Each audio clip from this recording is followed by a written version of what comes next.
Դատարանը ըստ էության քննիչի կողմից ներկայացված միջնորդությունը բավարար է։ Դատարանը եւս մեկ ամսով երկարաձգել է ազգային բարերար Սամվել Կարապետյանի տնային կալանքի ժամկետը։ Հակակոռուպցիոն դատարանի բակում լրագրողներին հայտնել է Կարապետյանի փաստաբան Արեմ Վարդևանյանը, նշելով, որ որոշումը ստանալուն պես դատական ակտը բողոքարկելու են վերաքննիչ դատարանում։ Դատարանի որոշմանն արձագանքել է Ուժեղ Հայաստան կուսակցության քաղաքական խորհրդի անդամ Նարեկ Կարապետյանը։ Մեջբերում Փաշինյանը վստահ չլինելով իր ուժերի վրա ցանկանում է ընտրություններում պայքարել միայն Կարապետյանի նկարի դեմ, շողքի հետ կռվել, բայց չնայած դրան նա անգամ այս կռիվն է պարտվելու։ Մոտակա օրերին կներկայացնենք մեր հետագա քայլերը։ 3 ամիս եւ Սամվել Կարապետյանը լինելու է մեր վարչապետը։ Մեջբերման ավարտը։ Դեկտեմբերին Սամվել Կարապետյանի նկատմամբ դատարանը խափանման միջոցը փոխարինել էր տնային կալանքով։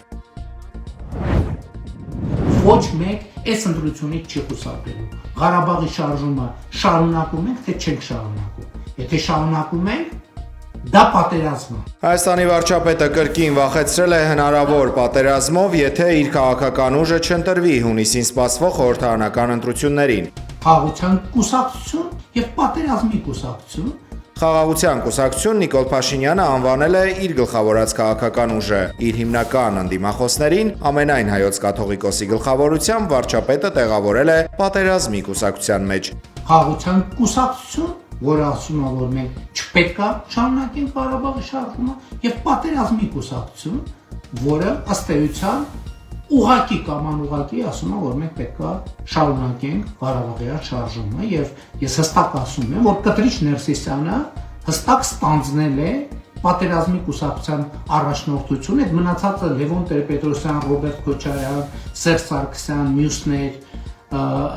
տեղավորվում է նեստրանաբանության տակ։ Հայաստանի երրորդ հանրապետության անձնագիրը համարվող անկախության հռչակագիրը Նիկոլ Փաշինյան կոչել է կոնֆլիկտի հռչակագիր եւ նորից պնդել, այն չպետք է լինի նոր սահմանադրությունում։ Նոր սահմանադրության մեջ պետք է անկախության հռչակագրին հղում չլինի։ Ինչու ժողովուրդ ջան, որովհետեւ անկախության հռչակագրի տեքստը ինքը ոչ թե անկախության հռչակագիր է, ինքը կոնֆլիկտի հռչակագիր է։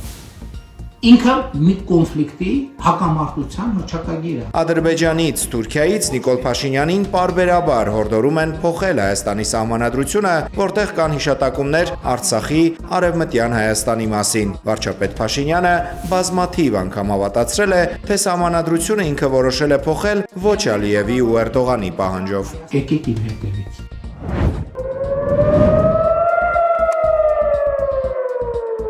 Իրանական ռմբակոծության տակ է հայտնվել Իսրայելի Գալիլեա մարզը, հարվածների հետևանքով ավերածություններ են մարզի ողջ տարածքում։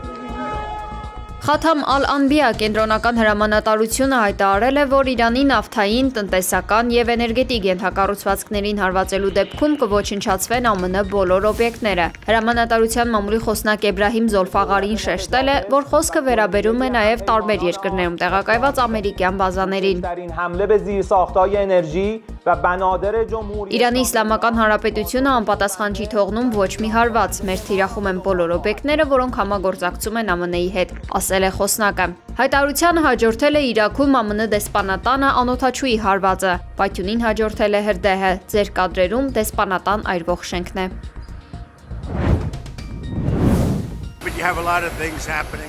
ԱՄՆ նախագահ Դոնալդ Թրամփը հայտարարել է, որ դեռ վաղ է խոսել Իրանի դեմ պատերազմը դադարեցնելու մասին։ Ավելին, նա նշել է, որ իր հրամանով ԱՄՆ կենտրոնական հրամանատարությունը սկսել է Մերձավոր Արևելքի պատմության ամենահզոր ռմբակոծություններից մեկը։ Մեջբերում ամբողջությամբ ոչնչացնելով Իրանի թագիզարդ Խարկ կղզում գտնվող բոլոր ռազմական թիրախները։ Սպիտակ տան ղեկավարը դարձյալ նշել է, թե իբր Իրանը ծրագրեր ուներ գրավելու ամբողջ Մերձավոր Արևելքը եւ ոչնչացնել Իսրայելը, ինչպես իրենց երկրի հետ են վարվել, նկատի ունենալով Իրանի Իսլամական Հանրապետությունը։ Նրա խոսքով Իրանի ծրագիրը իրենց շնորհիվ այժմ մեռած է։ Թրամփը չի բացառել, որ Միացյալ Նահանգների եւ Իսրայելի նպատակները Իրանի դեմ իրականացվող ռազմական գործողության շրջանակում ամբողջությամբ կարող են չհամընկնել։ ԱՄՆ պատերազմի նախարար Փիթ Հեքսեթը Մերձավոր Արևելք է ուղարկում Տրիպոլի դեսանտային նավն ու ծովային հետևակի հատուկ ստորաբաժանումները։ Ռազմական այս խումբը համալրում է նաև Ռաֆայել Պերալտա էսկադրային ականակիրը եւ F-35 կործանիչները։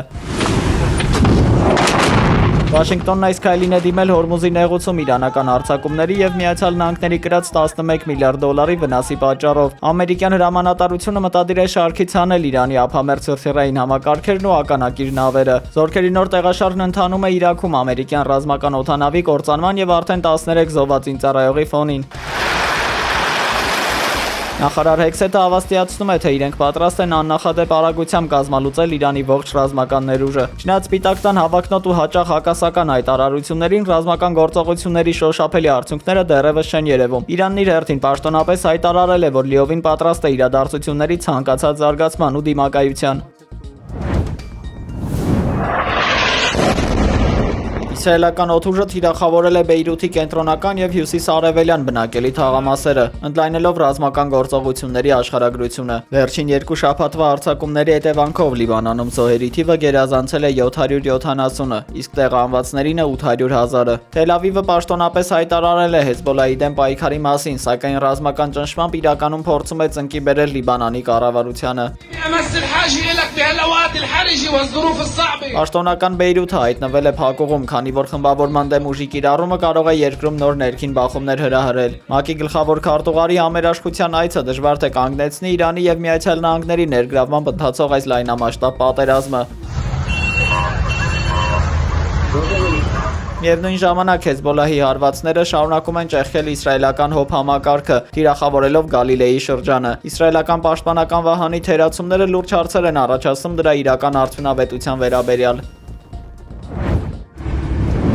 Հզոր պայթյուն է տեղի ունեցել Տեխաս նահանգի նավթավերամշակման գործարաններից մեկում, պայթյունին հաջորդել է հրդեհը։ Այրվել են վառելիքի պահեստավորման բաքերը։ Տեղի լրատվամիջոցները հայտնել են, որ արդեն մի քանի ժամ է հրշեջներին չի հաջողվում մարել կրակը։ Իրական պատճառը դեռևս անհայտ է, սակայն իշխանությունները քննարկում են Մեքսիկայից կամ Վենեսուելայից եկած թմրավաճառական կարտելի կամ Հնդկաստանի հեղափոխական բանակախմբի հնարավոր հարձակումները։